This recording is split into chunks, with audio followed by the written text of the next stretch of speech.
the latest and hottest news worldwide. I am Monica Cristina A. Gamon, And I'm Palome Gonzalez, the eyes. the ears of truth. This is Contemporary News TV.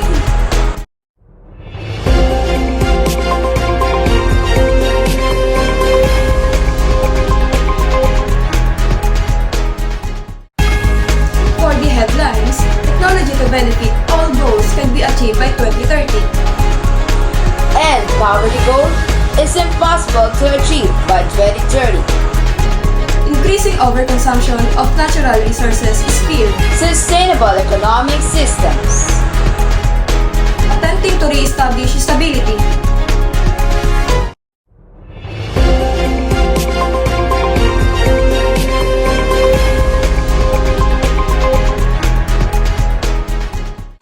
The United Nations proposed 17 Sustainable Development Goals in 2015 be achieved by 2030. One of the goals to be achievable is technology benefit for all. Let's hear from Maria Concepcion Rosal. Technology to benefit all goals can be achieved by 2030. The rise of technology has continuously evolved and improved the daily lives of the people. The AI-enabled frontier technologies, for example, are helping to save lives, diagnose diseases, and extend life expectancy in the health sector. Virtual learning environments and distance learning and education have opened up the programs to students who would otherwise be excluded. Through blockchain-powered systems, public services are also becoming more accessible and accountable, as well as less oppressive as a result of AI assistance. Big data can also support more responsive and accurate policies and programs. With 40% of the world's population already online, the number of mobile subscriptions, 6.8 billion, is approaching global population figures. In this new environment, economy's competitiveness is determined by their ability to leverage new technologies. This is Maria Concepcion Rosal reporting. Thank you, Concepcion. On the other hand, it has been said that eradicating poverty can still be impossible to surpass, as it was a problem passed to us centuries ago. Let's find out why from Kathleen Joyce Magalintag. And poverty goal is impossible to achieve by 2030. Poverty has been one of the most sought problems in society for centuries. According to the most recent estimates done by the United Nations in 2015, 10% of the world's population, or 734 million people, lived on less than $1.90 a day. The pandemic is expected to increase extreme poverty in Southern Asia and Sub-Saharan Africa the most, with additional 32 million and 26 million people living below the international poverty line, respectively.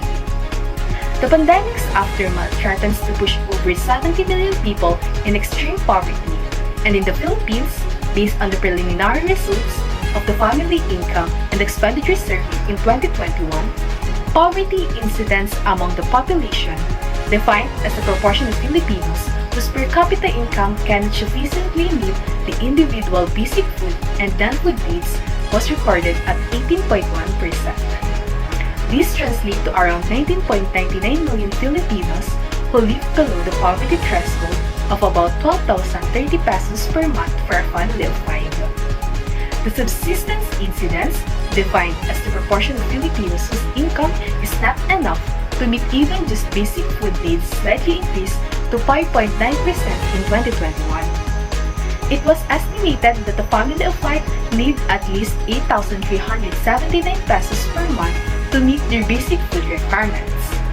In 2021, approximately 3.50 million families, or 13.2%, were classified as poor.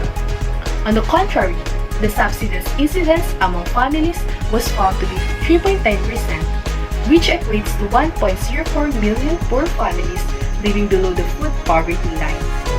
This is Kathleen Joyce Magalintag reporting. Thank you, Kathleen. Moving on, the increase of overconsumption of natural resources is feared by many. As the Worldwide Fund of Nature worries that we might need 2 planets if we don't take care of it. Let's hear it from Kimberly May Berayo. One of the goals of Sustainable Development Goals is responsible consumption by all that needs to be addressed with urgency to the citizens around the globe, raising awareness and requiring immediate action. As we all know that natural resources are those that the planet provides without human intervention, they are necessary for our survival. But if they are consumed faster than their natural regeneration, as is currently the case, they can be deleted. Human beings are depleting the planet's natural resources, and living standards will begin to fall by 2030 unless immediate action is taken. The uncontrolled consumption of natural resources has significant effects. The disappearance of national habitats for animals and plants will result in extinction, and currently, more than 31,000 species are threatened with extinction, as stated by the International Union for Conservation of Nature. There have been reports that 33% of the world's soils are moderate to severely degraded. If fertile soil erosion continues, agricultural commodity prices are going to increase. A report from the World Health Organization states that 9 out of 10 people worldwide breathe polluted air and 7 million people die each year due to air pollution.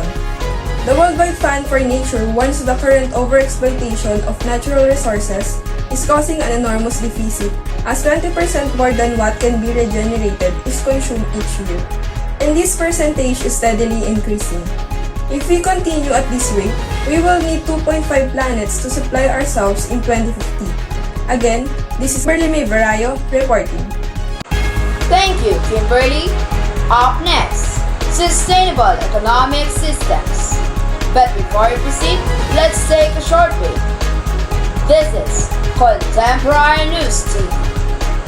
Are you familiar with Sustainable Development Goals of the United Nations? Well, let me give you a brief information about it. 17 goals to be achieved by 2030. OMG, 17 goals. That's a lot, right? The goals are as follows: no poverty, zero hunger, good health and well-being, quality education, gender equality, clean water and sanitation, affordable and clean energy, decent work and economic growth, industry, innovation and infrastructure, reduce inequalities, sustainable cities and communities, responsible consumption and production, climate action, life below water, life on land, peace, justice and strong institutions, and lastly, partnership for the goals. Do you know what the fun part is? You can also be a part of it. You can help along with the United Nations, and of course, I know BTS is also participating in this SDG movement. Cool, right? As an ordinary citizen, what can you do to help achieve the Sustainable Development Goals? Well, kid, learning begins at home. Begin conserving your electricity and water by unplugging the appliances when not in use. You are not only saving the earth, you're also saving money. Tired of seeing bundles of paper scattered around your house? Well, thank you for the technology. You can go paperless, which minimizes the use of paper. You can also donate your clothes that no longer fit you, or books, or even furniture. Someone will be happy to have them. Sustainability. No matter how small it is, these small things, when you put these together, will turn into a massive and impactful effects. What should we, as citizens of the world, collectively do to fulfill the goals for sustainable development? There are activities held by other associations as the Earth Hour, an annual activity which is a worldwide movement by the World Wildlife Fund in support of sustainable energy use. You can participate in tree planting, green drive, and feeding programs held by their respective groups. Remember the 3 R's: reduce, reuse, recycle, waste that are beneficial to us. There are so many activities around that we can do collectively to be able to fulfill the goals of sustainable development. I hope I motivated you to participate in fulfilling sustainable development goals. Stay aware!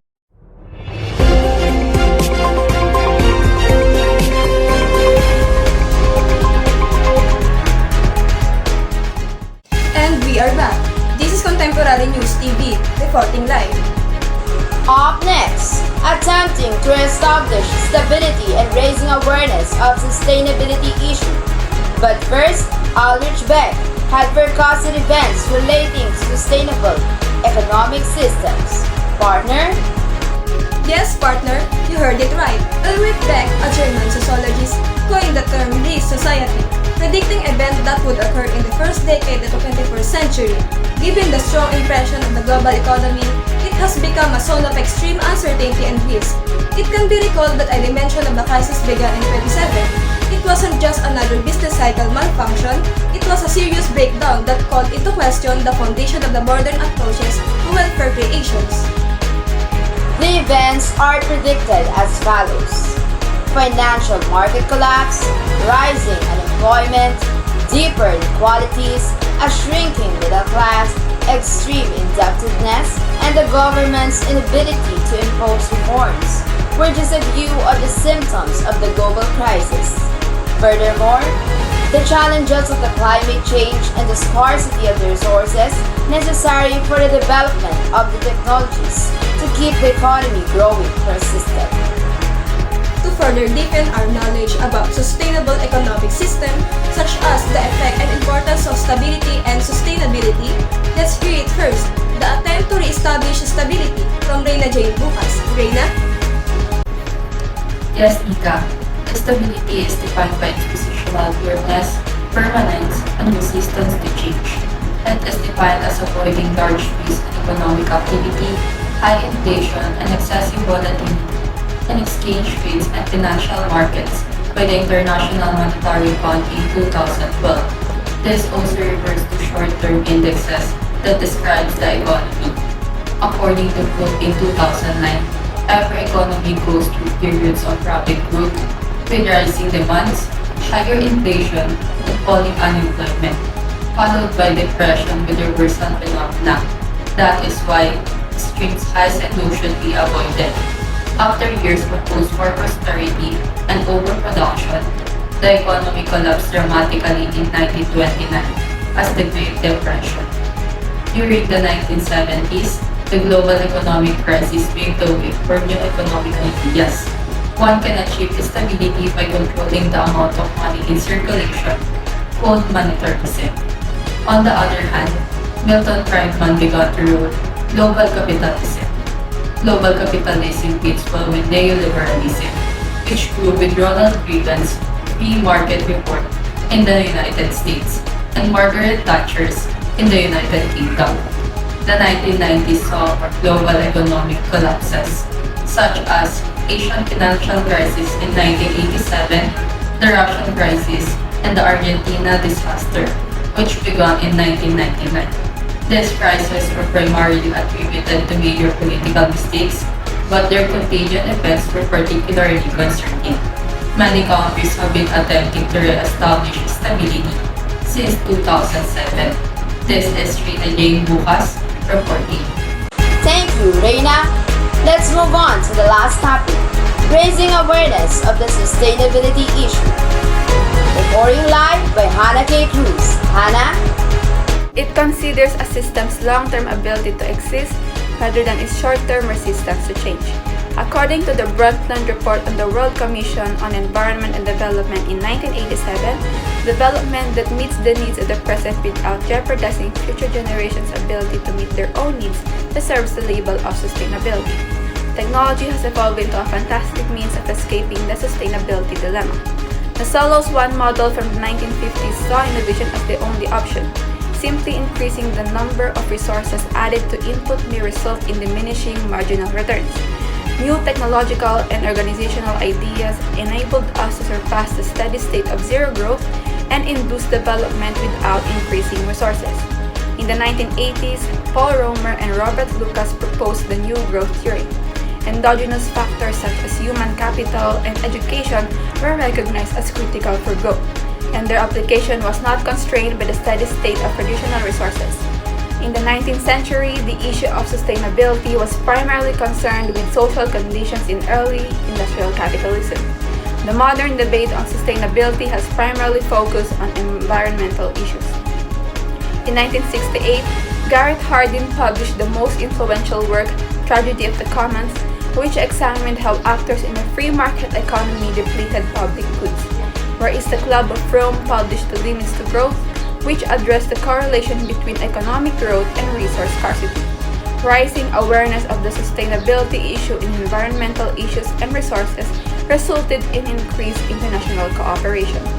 Sustainability perspectives have begun to emerge not only in environmental domain but also in the context of overpopulation. This is Hannah K. Cruz reporting. Thank you, Hannah. That is all for today's latest and hottest news. Again, I am Monica Cristina A. Camol, And I'm Palome Gonzalez. your news anchor for Contemporary News TV. The eyes The ears. of truth. This is Contemporary News TV.